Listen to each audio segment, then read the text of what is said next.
یہ آلہ ان خواتین کے لیے مددگار ثابت ہو سکتا ہے جنہیں بریسٹ کینسر کے زیادہ خطرے کی وجہ سے بار بار میموگرام کروانے کا مشورہ دیا گیا ہے۔ ایسی خواتین اس ڈیوائس کے ذریعے 2 میموگرام کے درمیان بھی بریسٹ کینسر کی موجودگی پر نگاہ رکھ سکتی ہیں۔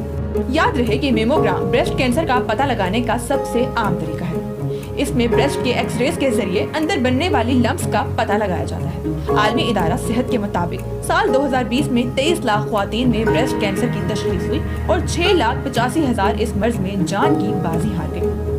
بریسٹ کینسر خواتین کی موت کی دوسری بڑی وجہ ہے۔ امریکی کینسر سوسائٹی کا کہنا ہے کہ اگر بریسٹ کینسر کا جلد پتہ چل جائے اور اس کے پھیلاؤ کو بروقت محدود کر دیا جائے تو زندگیاں بچانے کی شرح بہت حد تک بڑھ سکتی ہیں۔ ڈاکٹر ڈیڈیورن کا کہنا ہے کہ ان کا آلہ بقا کی شرح کو بڑھانے میں مدد کر سکتا ہے، کیونکہ جن خواتین کی دیر سے تشخیص ہوتی ہے ان کے زندہ رہنے کی شرح صرف 22% ہے۔ یہ ڈیوائس کام کیسے کرتی ہے؟ MIT میں میٹیریل